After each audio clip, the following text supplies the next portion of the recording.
Vamos lá. Bom, então, bom dia a todos. Hoje o tema ele é bastante desafiador, né? E ele fala bastante sobre esse convite de Jesus e um pouco do que a gente estava falando agora recentemente a respeito desses trabalhadores, né? Que estão necessitados, que a gente é tão necessitado aí para angariar seres que consigam transformar esse planeta, né? Então, o tema é a colheita é grande, mas os trabalhadores são poucos.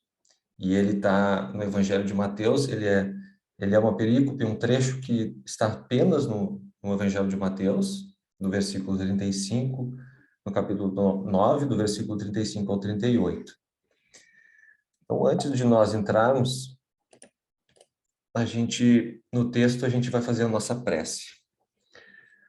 Vamos levar o nosso pensamento ao Pai, rogando ao Mestre Jesus, ao nosso Pai maior e ao nosso Mestre Jesus, que possa nos orientar nos estudos dessa manhã, permitindo que as nossas reflexões possam transitar nesse espaço de entendimento, de compreensão, a fim de que consigamos trazer para os nossos corações e para as nossas mentes um pouco desse reino de Deus, a fim de que a gente possa transformar em ações, em pensamentos, em atitudes no nosso dia a dia. E que os trabalhadores da Casa de João Pedro, os orientadores dos grupos de estudos espirituais possam estar nos orientando e nos protegendo nesse momento. Que assim seja. Bom, eu quero começar com uma frase do Haroldo Dutra Dias, que acredito que quase todos, se não todos, devam conhecer esse palestrante, que eu admiro bastante. E ele tem uma frase que ele fala bastante nas palestras, mas ele escreveu no Reformador, que é uma revista espírita de dezembro de 2008, que fala bastante sobre o tema e é uma das perspectivas, né? Porque, como a gente já sabe e a gente já vem estudando, o Evangelho ele tem várias formas de interpretar, e a gente pode olhar por diversas perspectivas, né? E essa é uma delas que a gente vai abordar hoje aqui. E essa frase, para mim, resume muito o que a gente vai estudar e aprofundar hoje. E ele diz o seguinte: o servidor do Cristo conhece o cansaço, mas jamais o desânimo. Conhece o peso e a rotina do arado, mas aprende no trabalho de cada dia que a disciplina não é um cárcere, é a chave da porta, como nos dizia Chico Xavier. Então aqui vocês perceberam que tem algumas palavras-chave, né? E a principal delas, que a gente vai explorar hoje aqui, para essa conexão com o trabalho do Cristo, que ele veio, né, solicitar a todos nós que estamos já sensibilizados ou buscamos nos sensibilizar para esse convite, é a busca da disciplina, ou o desenvolvimento dessa disciplina, que pela visão, muitas vezes, da materialidade, a gente acha que é um cárcere, confunde com uma prisão, ou com uma forma de nos limitar, e é muito pelo contrário, quanto mais a gente vai se apropriando dessa perspectiva espiritual, e a doutrina espírita vem nos mostrar isso, né? Vem trazer a amplitude de visão que a gente começa a ter a partir dessa relação com o mundo espiritual e do quanto as nossas atitudes, os nossos comportamentos aqui, disciplinados e consistentes, são, como dizia o Chico aqui, a chave dessa porta do reino de Deus, que é um dos temas, e que para abrir essa porta é necessário compaixão. Aí a gente vai aprofundar um pouco mais aqui. Mas antes de aprofundar, a gente tem que olhar, vamos dar uma lida na perícope, que é a que a gente vai estudar hoje, que na tradução do Haroldo Dutra Dias, ele está com o título A Situação da Multidão, tá? E ele diz o seguinte, está descrito assim: Jesus percorria todas as cidades e aldeias, ensinando nas sinagogas deles, proclamando o evangelho do reino e curando toda a doença e toda a enfermidade. Vendo as turbas, compadeceu-se delas, porque estavam maltratadas e abandonadas, como ovelhas que não têm pastor. Então diz aos discípulos: a colheita é grande, mas os trabalhadores são poucos. Rogai, portanto, ao Senhor da colheita, para que envie trabalhadores para a sua colheita. Então, aqui a mensagem está bem clara, e é bem importante que essa é a segunda viagem que Jesus faz, para, a partir do início da sua, da sua, do início do seu trabalho, né? E aqui eu quero destacar os dois temas principais que, que eu acho importante a gente, que ela está por trás de tudo isso que a gente leu agora, e a gente vai desenvolvendo aqui ao longo dos textos, tá? Mas eu quero destacar os dois temas principais, que na verdade esse primeiro é o tema principal de todo o Evangelho de Jesus, da vinda de Jesus aqui. Então, se a gente fosse resumir os 4 evangelhos, essas 4 biografias de Jesus, que descrevem, né, os principais feitos do Jesus aqui na Terra, quer dizer, em síntese, é o que Jesus veio trazer, foi o reino de Deus. Ou que aqui eu descrevi, essa é uma interpretação minha, que aí a gente pode discutir no final, que nada mais é do que um conjunto de diretrizes que nos orientam para o bem proceder, harmonizando-nos com as boas vibrações do amor, da caridade, da fraternidade, da misericórdia e da justiça emanadas por Deus. Então aqui, nessa perícope que nós lemos atrás, onde Jesus vinha ensinando nas sinagogas, proclamando o reino do Evangelho, que são essas diretrizes, curando as doenças e toda a enfermidade, compadecendo-se, né? O que ele estava fazendo era vivendo o reino de Deus. E vivendo essas diretrizes, ele estava nos orientando em como devemos proceder para transformar esse mundo. Esse mundo exterior começa pelo mundo interior de cada um. E por isso Jesus não determinou a mudança, né, com todo o poder de governador assim como a gente entende, né, de governador desse sistema todo, desse planeta. Ele teria o poder de determinar e de dizer para todo mundo, enfim, impor a sua vontade, se assim ele quisesse, mas ele sabe que não é dessa forma que se transformam os seres, e sim de dentro para fora dos seus corações. E elas precisam entender, na sua experiência de vida, essas grandes orientações, que resumidamente estão aí concentradas nessas vibrações do amor, da caridade, da fraternidade, da misericórdia e da justiça. E qual é o segundo tema que desenvolve nas ações de Jesus e que ele nos convida como trabalhadores, já prontos para começar a segui-lo e fazer dentro das nossas possibilidades? Ele nos convida através dessa passagem a ter uma atenção nessa principal palavra-chave que depois do reino de Deus, que é a principal tema do Evangelho e da vinda de Jesus, é a compaixão, ou como está escrito, o compadecer, ou compadecer-se. E aqui, para resumir esse tema, tá? Eu gosto muito, muito, muito dessa frase que é atribuída a São Francisco de Assis, que ele diz o seguinte: ele disse isso para os seus, né, mais para o final lá quando ele estava próximo a desencarnar, ele disse para todos aqueles que o seguiam, né, da sua ordem, os franciscanos: evangelize sempre, se necessário, use palavras.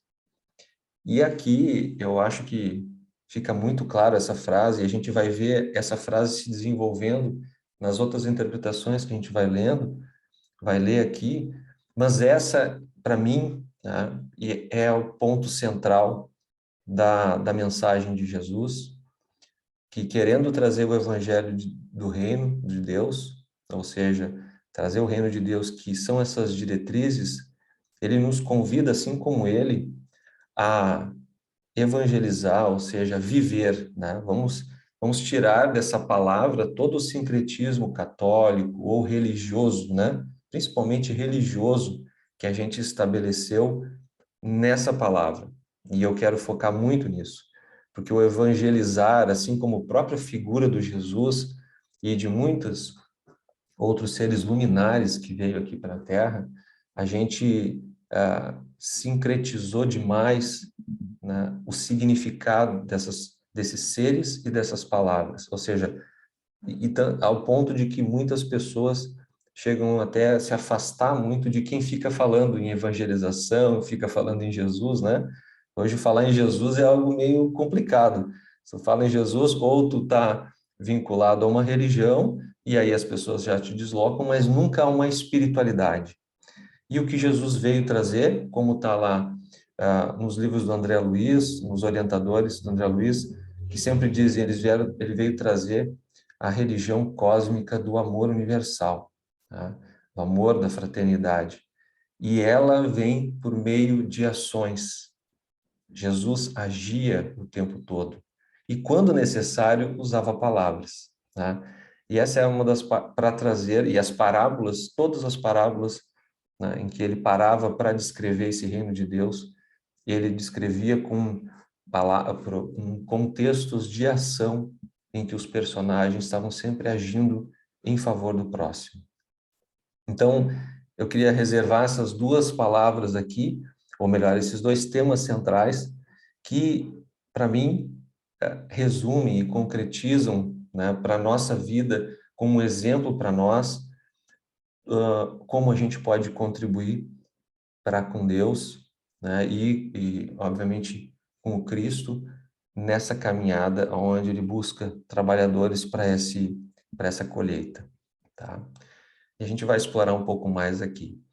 Então, nesse contexto, quando a gente fala sobre essa caminhada de Jesus percorrendo as cidades e os povoados, aqui nessa parte, dentro do que a gente analisa na metodologia, que é onde, né, ele é o início, aqui tem uma narração que só está no Evangelho do Mateus, em que Jesus faz essa segunda viagem à Galileia. A primeira viagem ele fez com todas aquelas curas em que ele se curou cegos, curou a mulher aquela que estava com fluxo de sangue, enfim, uma série de curas.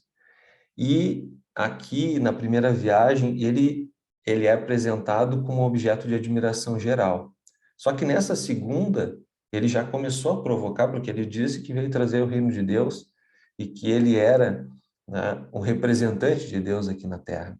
E isso foi o que começou a transformar ele em alvo de grandes dúvidas, né, principalmente em relação aos sacerdotes da época e às autoridades, e já trazer esse aspecto de alguns focos de ódio, de crítica e de hostilidade com relação a ele. Então, essa segunda etapa, essa segunda viagem que ele faz para a Galileia, ele já começa a sofrer hostilidade, que em pouco tempo vai levar ele à crucificação. Há pouco tempo que a gente fala nesses 3 anos, né?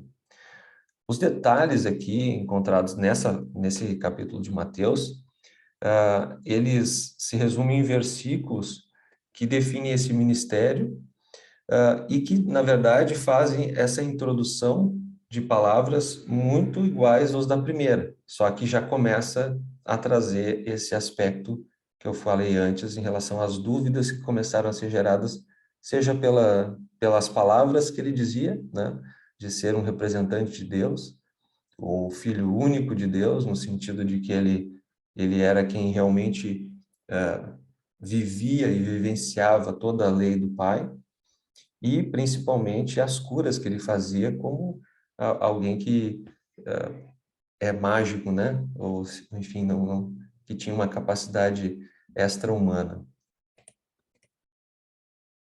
E aqui tem alguns comentários que vão nos ajudar a ter uma visão a respeito do contexto e, ao mesmo tempo, desse aspecto espiritual e significativo das ações e dessas palavras aqui que o Mateus descreveu.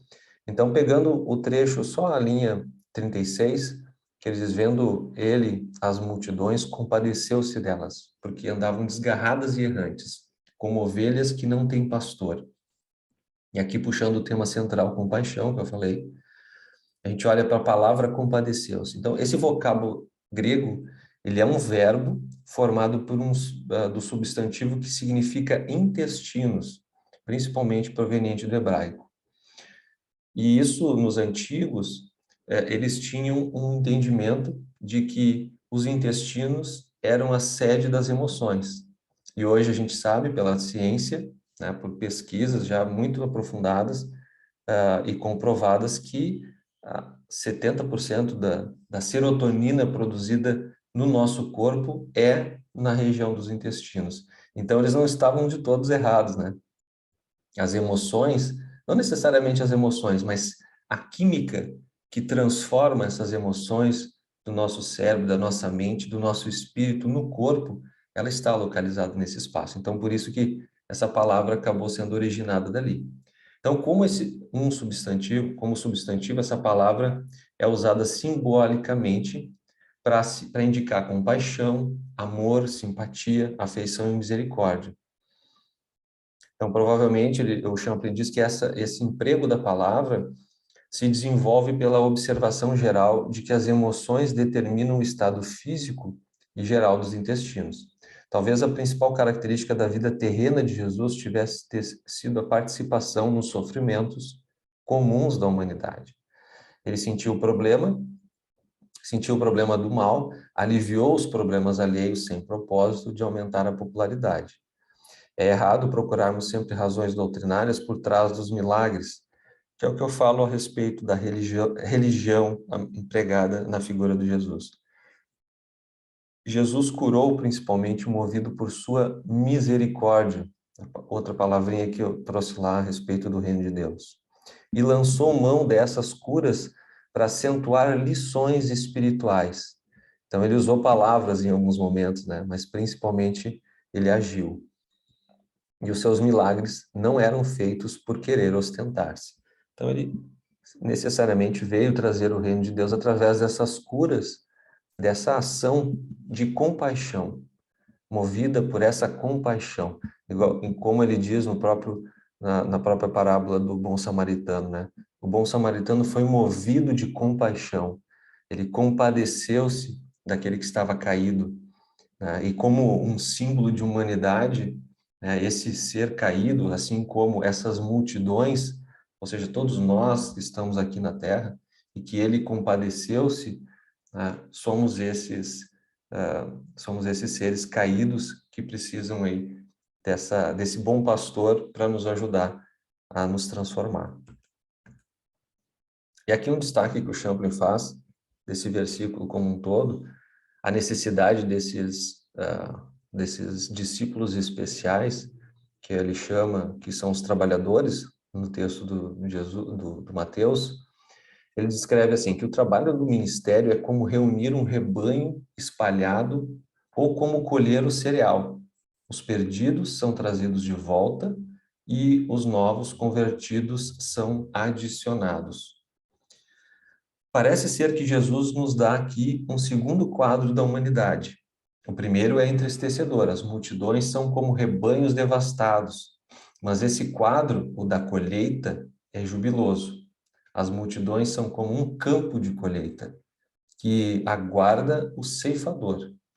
Assim é que Jesus viu os homens prontos a corresponderem ao Evangelho, a esse conjunto de diretrizes.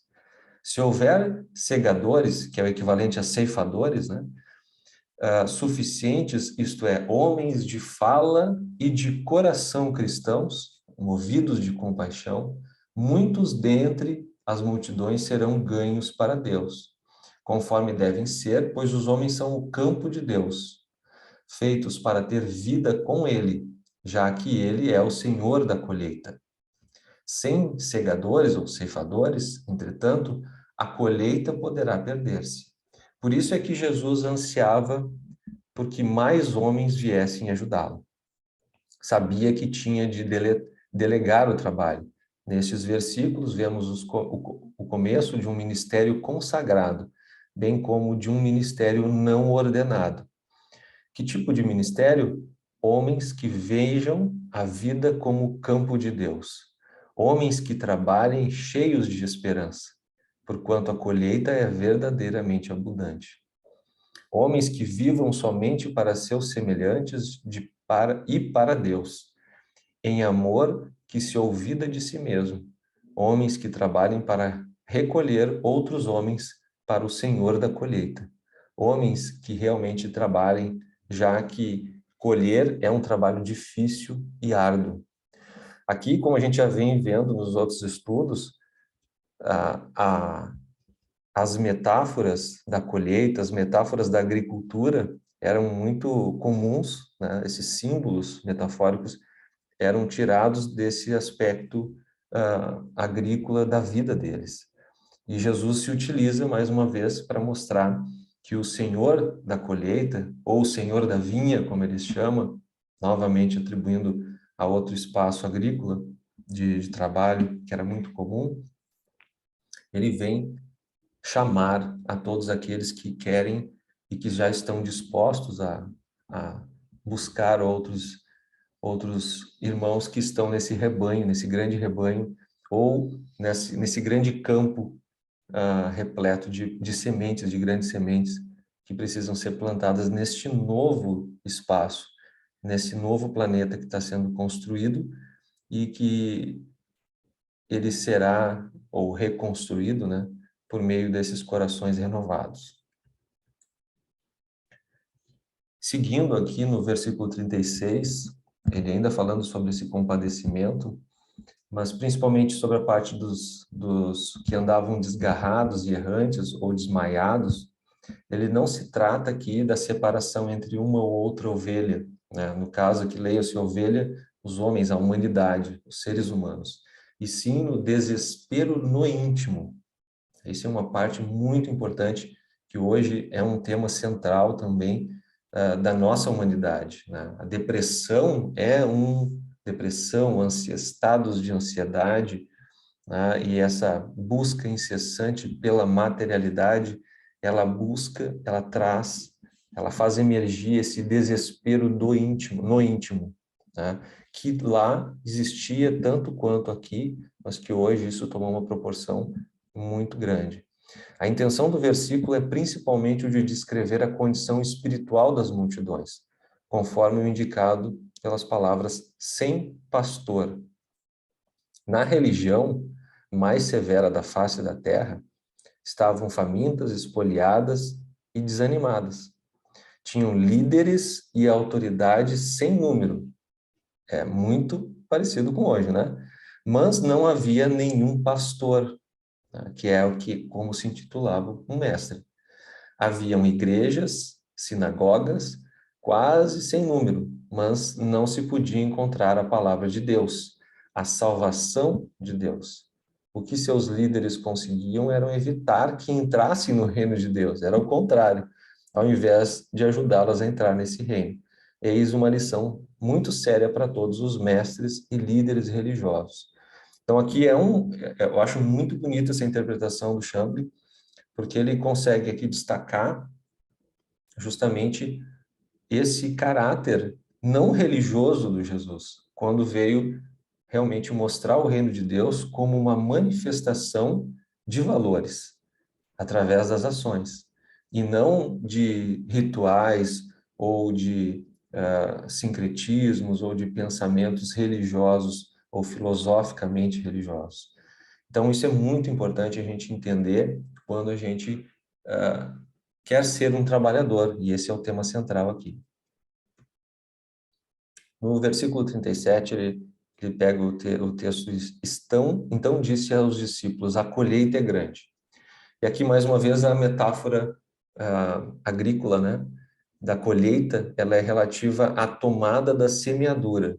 E aqui é um ponto importante da gente olhar, que ele coloca essa colheita como abundante, né? Esse fator de abundância que nos gera e nos desperta o otimismo que é natural dessa conexão com Deus. E que isso tudo supõe a bênção de Deus. E essa colheita toda não é só das primícias que devem ser oferecidas ao dono de Deus, ao dono que é Deus. E aqui é bem importante destacar um ponto que talvez nem todos conheçam, que são esse termo utilizado, as primícias, né? E que depois Jesus vai desenvolver, e os escritores espíritas vão desenvolver como as primícias do reino. As primícias, ainda nessa metáfora da colheita e agrícola, elas eram os primeiros frutos colhidos nas plantações, né?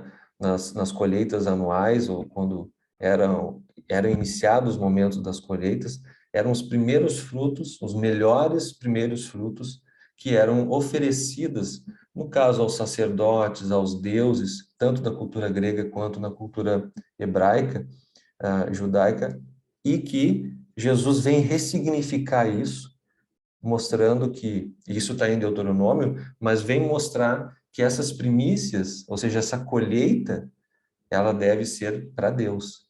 E aqui também tem uma referência de que a primícia, o primeiro fruto levado a partir dessa mudança, dessa ressignificação de Jesus vindo na Terra, esse primeiro fruto foi o próprio Jesus, quando a gente olha numa perspectiva espiritual, né, oferecida a Deus. E a partir desse grande primeiro fruto, dessa grande primícia, começam a vir novos frutos que irão desencarnar melhores, né, a partir desse grande fruto que deu o exemplo e que, né, vivenciou o reino de Deus como exemplo para todos nós. Então, isso é de fundamental importância a gente entender, e é importante também a gente ver o quão esses aspectos do Velho Testamento são ressignificados pelo Cristo na medida em que ele vai vivenciando esse reino de Deus. No versículo 37, ele destaca: então disse a seus discípulos, na verdade a seara é grande, mas os trabalhadores são poucos.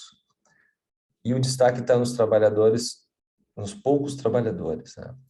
E aqui ele fala assim, não haviam faltas de autoridades religiosas, como hoje em dia, né? Então, mais uma vez, a palavra religião, ou a religiosidade. Nada de errado com a religiosidade, tá, gente? Aqui eu estou trazendo só o aspecto de que a religiosidade levada a um aspecto não espiritual pode levar a apenas a centralidade do homem e não de Deus, que é a grande mudança nessa ressignificação de Jesus. Então, grande porcentagem, ele fala do povo de Israel, se ocupava das questões religiosas, principalmente as que estavam vinculadas ao Deuteronômio, que eram as leis descritas, né? Porcentagem no templo, nas sinagogas, nas casas e nas ruas. A despeito disso, na avaliação de Jesus, os trabalhadores eram poucos na seara. Desse exemplo, se aprende que a organização religiosa e a aparência religiosa do povo não garantem a existência de trabalhadores autênticos do Evangelho, ou que haja ceifa. Parece que Jesus distinguia entre a aparência e o número das atividades religiosas e os resultados verdadeiros no empreendimento evangélico. O que ele quer dizer aqui? Vamos transportar aqui para a nossa realidade espírita, que a gente está falando, tá? Esse aqui é um estudo do Evangelho à luz da doutrina espírita. E no caso desse tema de hoje, que é essa busca por trabalhadores, no caso aqui a gente falando na seara espírita, mas na verdade aqui é na seara humana, a gente olhando para o nosso contexto religioso espírita ou espiritualista, muitas vezes a gente se apega muito às atividades da mediunidade ou às atividades no contexto de uma casa espírita, seja ajudando, enfim, em trabalhos manuais ou trabalhos de atividades presenciais, que são de extrema importância, não estamos diminuindo aqui esses momentos, né? Ou trabalho no passo, trabalho no grupo, mas elas são atividades religiosas, que o fim delas é a nossa transformação moral, a nossa transformação dentro desse empreendimento evangélico, que é o que ele quer dizer aqui. O que é esse empreendimento evangélico? É a transformação nossa por meio desses momentos de mediunidade, por meio desses momentos de comunhão nesta grande seara, né? E o que ele quer dizer com trabalhador, com poucos trabalhadores? É que muitas vezes a gente está trabalhando no meio religioso, mas não está trabalhando o nosso íntimo. Não está convidando aqueles que vêm buscar o passe ou que vêm buscar o atendimento específico a refletirem sobre a sua transformação moral e a sua transformação espiritual, e não religiosa. Então, por isso que, em última instância, um paciente que é médium, ele precisa necessariamente só trabalhar como médium, ou fazer um curso para ser médium. Ele precisa fazer um curso para empreender a sua capacidade evangélica no sentido de se transformar com o reino de Deus que ele tem no coração dele, que são essas diretrizes, ele se afeiçoar ao amor, ao entendimento, à fraternidade, à justiça. Esse é o grande empreendimento evangélico, que a gente precisa descaracterizar. E aqui a gente está olhando para o nosso contexto religioso, no caso espírita. Ainda nesse ponto da seara grande, ele fala sobre a seara, né? Ou seja, esse campo grande de seres humanos que constituíam, naquele momento, a nação de Israel, que mais tarde Jesus vem trazer e ressignificar isso para o contexto do mundo como um todo. Então, Israel é um símbolo do mundo, quando a gente traz para uma ressignificação de ensinamento global. E essa seara se tornou muito maior, como diz Mateus. A utilização da palavra seara subentende que os esforços dos trabalhadores darão resultados, pois de fato a existência da seara requer a ação de ceifar.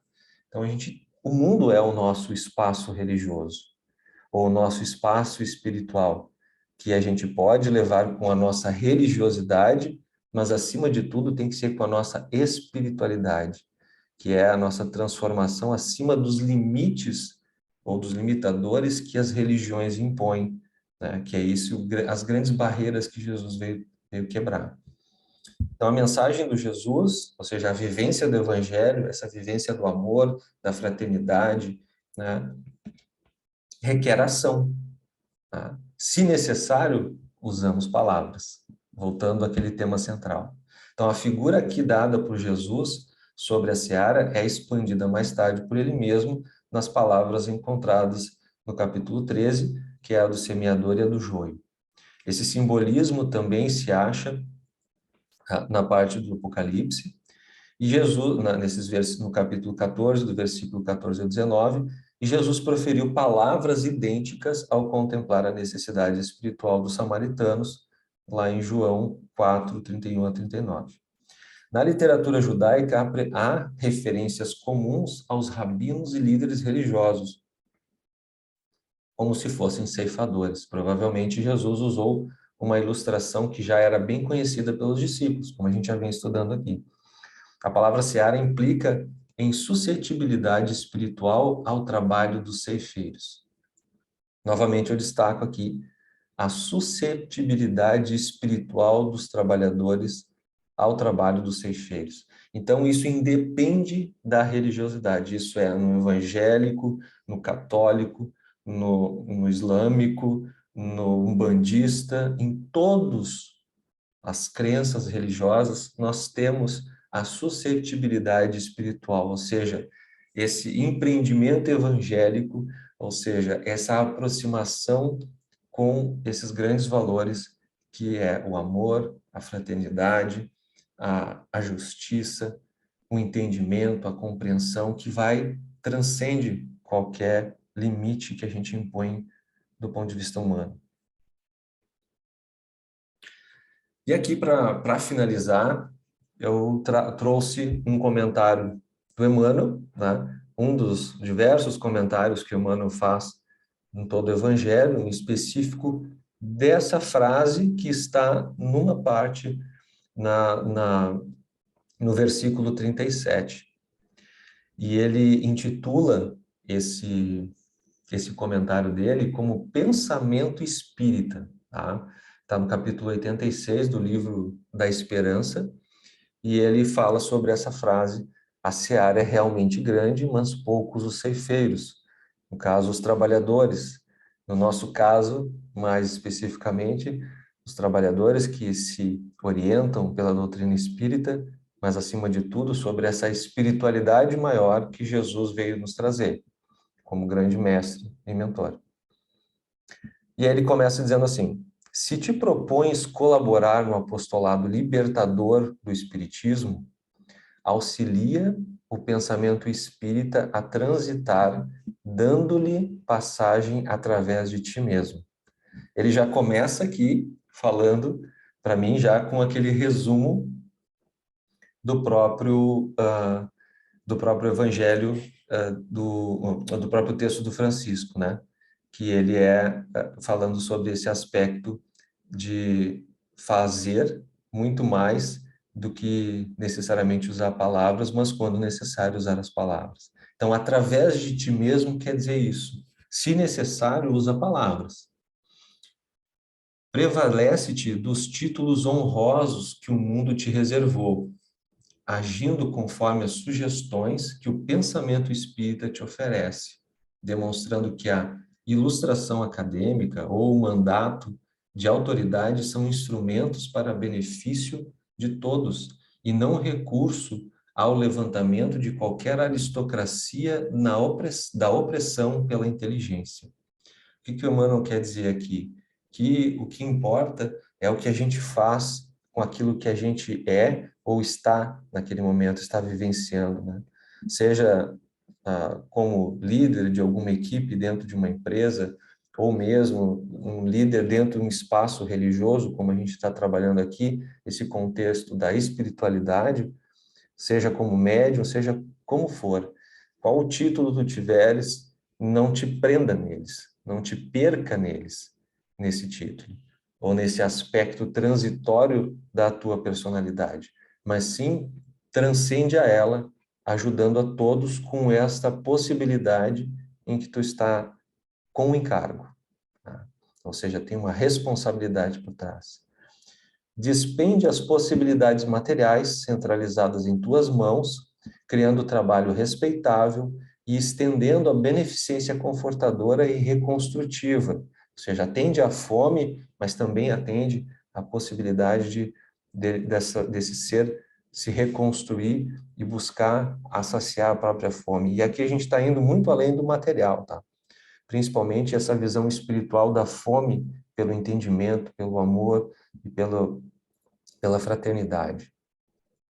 Na pauta da abnegação com que o pensamento espírita te norteia as atividades, provando que o dinheiro existe para ser disciplinado, olha a palavra novamente aqui, provando que o dinheiro e conduzindo no bem geral e não para escravizar o espírito à loucura da ambição desregrada. É a boa destinação de qualquer energia, né? E a energia do dinheiro, ela é tão poderosa quanto a nossa vontade.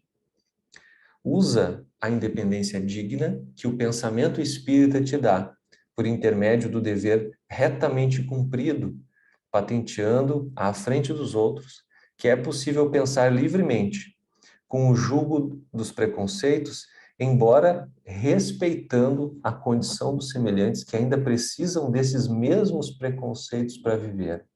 O que ele está querendo dizer aqui? Que o Espiritismo ele vem inaugurar uma dignificação, né, dessa espiritualidade por meio de dando um exemplo muito claro, Kardec, quando reuniu, e aqui é uma das provas para mim da maior visão espiritualista, né, de Kardec, na Sociedade Espírita Parisiense, ele reunia todos os irmãos de todas as religiões, né? E eles se diziam católicos espíritas, né? Islâmicos espíritas, de uma religião afro-espírita, porque era o pensamento espírita e não a religião espírita que ele estava falando. E esse pensamento espírita é uma transformação, ou seja, uma ressignificação por meio do entendimento do plano espiritual, de que a vida não termina e de vários outros aspectos do próprio Evangelho de Jesus, do próprio amor, da própria fraternidade, do entendimento e da compreensão. E esses preconceitos que a gente enfrenta, que geralmente estão vinculados à religiosidade, eles precisam serem transcendidos, né?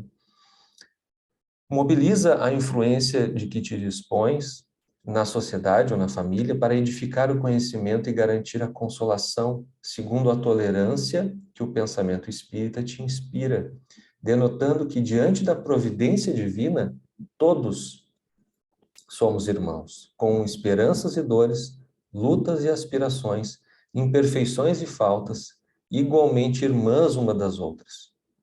E que por isso mesmo a confissão de fé representa instituto de aperfeiçoamento espiritual, com serviço permanente ao próximo, sem que tenhamos qualquer direito a privilégios que recordem essa ou aquela expressão de profissionalismo religioso. Tentando resumir, talvez de uma maneira muito pobre, mas para facilitar, é a gente, ao invés de somente se ater nesse privilégio e nessa profissão de fé, de ser médium, ou de trabalhar numa casa espírita, ou de entender um pouco mais sobre isso, não só se apegar a isso, mas se transcender e viver isso no dia a dia, no trabalho, tentando compreender, tentando ouvir e não retrucar em alguns momentos alguns seres que tentam nos desviar da serenidade possível, que nos é possível naquele momento. Enfim, é realmente exemplificar através de ti mesmo, como está dizendo Emmanuel aqui. Fala e escreve, age e trabalha, quanto possível, pela expansão do pensamento espírita. No entanto, olha só, para que o pensamento espírita produza frutos de alegria e concórdia, renovação e esclarecimento, é necessário, novamente, vivas de acordo com as verdades que ele te ensina. Então, esse verbo aqui, mais uma vez, está nos chamando à coerência. A coerência da ação e a coerência de que, se eu quero seguir o Cristo, eu tenho uma responsabilidade com a ação de fazer o bem, de viver o bem, muito antes de falar, de escrever, de levar o pensamento de que a vida não termina aqui. Eu dando um exemplo muito claro, alguém chega para ti e diz que eu estou chegando num enterro de uma pessoa muito querida, que não é espírita, e a pessoa está querendo uma explicação sobre aquilo. Vai adiantar tu chegar e falar para aquela pessoa que a vida não termina ali, que a vida, naquele momento, o que ela precisa é o acolhimento da dor dela. Então, o que eu quero dizer com isso é que, muito antes da gente levar essas verdades do pensamento espírita, que depois, quando essa pessoa que passou um pouco mais dessa dor vai estar aberta, se ela buscar e se ela te pedir por este pensamento espírita, mais do que ela precisa é do acolhimento, né? Desse empreendimento evangélico através de ti mesmo, do amor, da fraternidade, enfim. A cada minuto surge alguém que te pede socorro para o frio da própria alma, contudo, para que transmitas o calor do pensamento espírita e cristão, é imperioso que esteja vibrando dentro dele. E vibrar dentro dele é isso, é viver entendendo essa abundância divina que existe dentro de nós e que ela é desafiadora, né? Mas que ela pode ser levada a todos aqueles que a gente se aproxima. Diante da sombra, não adianta ligar o fio na tomada sem força, nem pedir luz em candeia morta. Candeia aqui é aquele material aquele objeto que iluminava com óleo, né? Como a gente já viu aqui em outros estudos. Então, o que o Emmanuel está querendo dizer aqui, e eu volto a resumir, né, aquela bela palavra, aquela bela frase do São Francisco, que é: viva o Evangelho, se necessário, usa palavras. Tá? Viva o Espiritismo, viva o catolicismo, viva o Evangelho, seja o evangélico, viva qual seja a sua denominação religiosa, mas principalmente vivencie a espiritualidade por trás desses preceitos religiosos, que é a fraternidade, o amor, a concórdia, a união, a transformação nossa e principalmente a prática do bem indiscriminadamente, que é a parte mais desafiadora que nós temos. E aqui eu trago para finalizar mais uma outra frase que eu achei muito bonita, um pensamento que eu não vou saber reproduzir exatamente a frase aqui, mas que conclui e colabora com isso que eu estou falando, que é de um pensador indiano, de um espiritualista indiano, que ele diz assim: esquece a iluminação por enquanto, né? Ou seja, não te apega a essa iluminação de espírito puro, mas tenta no mínimo ser simpático. Isso já é difícil, né? E aqui é justamente isso. Esquece essa iluminação profunda, mas a compreensão do próximo é essa simpatia, tentar ser fraterno é uma busca de simpatia, é tentar promover esse otimismo, né, por meio da simpatia e tentar viver um pouco mais, exercitando cada dia esse ensino do Jesus. Era isso, meus irmãos. Era a ideia que eu queria trazer para vocês hoje, os conceitos por trás dessa perícope. E aí eu queria ouvir de vocês. Se faz sentido, o quanto isso impacta nos corações de vocês. Queria ouvir um pouco de vocês a respeito dessa interpretação. Sim, Juliano, tá maravilhosa a palestra. E eu estava até comentando com a Aires como a gente vivencia quando a gente começa a viver esse ensinamento todo, né? Quando a gente começa a procurar estudar mais e cada vez a gente acha que, claro, não está sabendo nada e vai procurando mais coisas e mais coisas. Mas às vezes a gente encontra, bem assim, encontra pessoas que realmente o falar não adianta. E através dos teus atos, do teu proceder, tu vai sensibilizando as pessoas ao teu redor e elas vai acontecendo mudanças, sim. E isso a gente já presenciou e como é bonito, porque às vezes tu diz assim para a pessoa, tu precisa fazer isso, mas às vezes a pessoa não está aberta para aquilo, não é? É a mesma coisa que nem a gente comenta lá na casa, né, de João Pedro. Às vezes não adianta eu levar para pedir uma oração para uma pessoa ou pedir uma ajuda se a pessoa não está querendo aquela ajuda, né? Ela tem que querer, ela tem que estar aberta para aquilo. Mas ela vivenciando as tuas atitudes, sabe? Ela olhando aquilo ali, ela acho que dá o estalo, acho que vai modificando-se ali. E realmente isso aí, hoje a tua mensagem foi maravilhosa, porque a gente sente isso.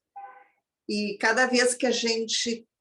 É difícil tu vivenciar, fazer toda essa modificação na tua vida, mas à medida que tu tenta viver espiritualmente isso e tentar botar em prática, a tua vida modifica e tu modifica a vida dos que estão ao teu redor, com certeza. E como vem gente, às vezes assim, do nada, às vezes uma ligação, uma coisa pedindo, sabe, o aconchego, e a gente consegue não aquilo transmitir na mensagem, né? Mas transmitir aquilo que tu disse, acolher o coração dessa pessoa e aos poucos ela vai sentindo essa necessidade de querer saber mais. Isso é muito interessante. E é aquilo, a disciplina é muito importante na vida da gente, né? Disciplina não é botar rédea nas coisas, mas a gente tem que se disciplinar, tem que se cuidar, tem que levar a sério essas coisas e não deixar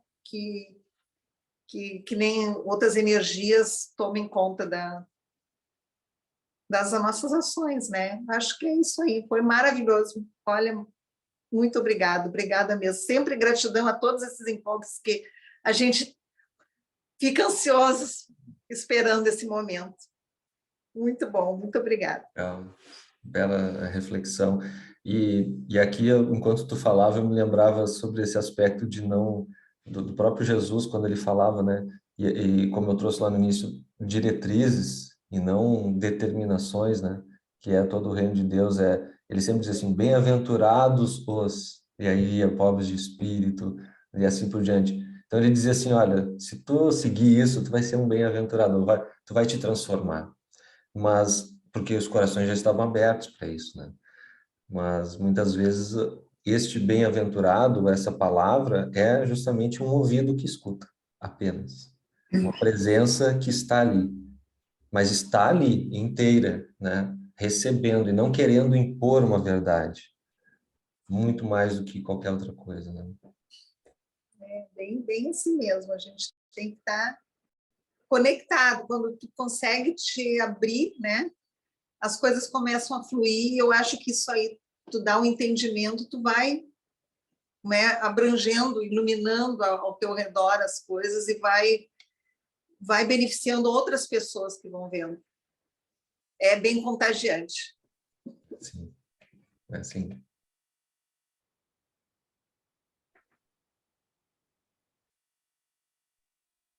Oi, posso falar agora? Claro, pode falar, Rosa. Oi. Eu gostaria de falar também, complementando tudo que vocês estavam falando, né? Que sobre aquelas coisas que a gente sente por exemplo, quando tem uma pessoa com algum problema perto de nós, que nem você estava falando, o Juliano ali, e daí, assim, ó, uma pessoa está lá num velório, né? Está ali sentindo a tristeza, né? Que perdeu aquela pessoa e tal. E mesmo que ela acredite ou não acredite, naquele momento ela está precisando de um acolhimento, né? O acolhimento da gente, uma palavra de conforto, de dizer que tu está ali, que nem o Juliano falou agora, eu estou aqui junto contigo, né? Te dando essa força para te conseguir superar isso. Porque se tu vai dizer, daqui a pouco tu vai te encontrar, aquelas coisas todas, nesse momento, aquela pessoa não está entendendo ainda aquilo, né? Então, isso que é importante, a gente fazer esse acolhimento e, no momento certo, falar aquilo que precisa ser falado, né? Que nem Jesus colocava, né? A gente tem o exemplo dele em todos os momentos, se a gente ver ele como um exemplo, assim, nessa parte, ele agia, né? E ele falava no momento que precisava ser falado, que ele sabia que aquela pessoa ia entender, né? E às vezes a gente mesmo, nós médicos, que estamos aqui estudando, trabalhando e sabendo dessa situação, com a gente também acontece isso. Além da gente estar sabendo disso, mas às vezes tu está precisando que uma pessoa não chegue para ti, mas tu sabe disso, mas por que tu está fazendo isso? Mas por que tu está agindo desse jeito? Naquele momento tu está precisando de um acolhimento, tu não está precisando daquele julgamento, entende? Para depois tu conseguir sair daquela situação que tu está, porque todos nós temos situações que não são boas e naquele momento às vezes tu não está equilibrado suficiente para lidar com aquilo. Então tu pensa assim, ó, eu estou precisando de uma pessoa que chegue para mim e me acolha e que eu consiga voltar para mim e me conscientizar que eu posso sair daqui, sabe? Eu vejo muito isso, porque já aconteceu muito comigo isso, sabe? No momento eu estou precisando de uma pessoa chegar e me dizer alguma coisa boa ali naquele momento, não me criticando ou me julgando, para mim poder dar o salto de qualidade e sair daquilo. Então, isso aí é muito importante, que foi colocado agora na parte final ali que o Juliano estava colocando. Para mim foi muito bom. Obrigada, Juliano, por todo mais esse aprendizado do Evangelho que a gente está fazendo junto aqui. Agradeço, obrigado por compartilhar aí também a reflexão. Juliano,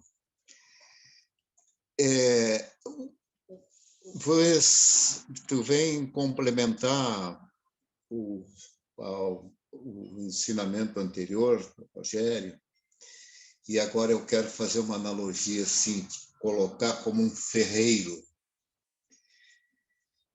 E tu vem com a tua aula, esse conhecimento vai nos burilar, mas nos tornar maleáveis, ou me tornar mais maleável, à medida que tu colocas assim que a seara a seara crística, a seara maior, o que ela... Agora eu entendi. São as manifestações dos valores, porque a seara está dentro de nós. Diz o pensamento, diz a filosofia budista, sois plenos de conhecimento e bem-aventurança, mas é preciso regar, cultivar essa sementinha, fazê-la medrar da terra. E o que faz isso? Os valores. Então, posso dizer, Deus, manifestação de valores. Deus está em mim, está em nós. E uma coisa muito simples, o pensamento, emanar os pensamentos de fraternidade. Porque o pensamento, emanando o pensamento de fraternidade, vai nos levar à ação fraterna.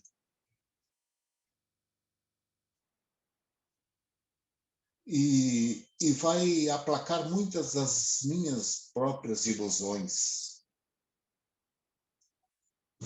pensamentos efêmeros, que me dão o conforto e a saciedade material das coisas. E saber que elas são somos apenas usufrutuários dessas coisas materiais.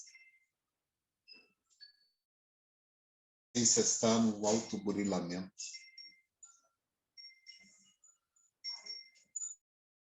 Que eu entendi, interpretei a tua... Muito obrigado. Não sei dizer como, mas me emociona, viu? Me emociona. Estou rindo para não chorar. Estou muito alegre. Muito obrigado. Boa. Obrigado por compartilhar, Luiz. E a emoção é mútua, tá?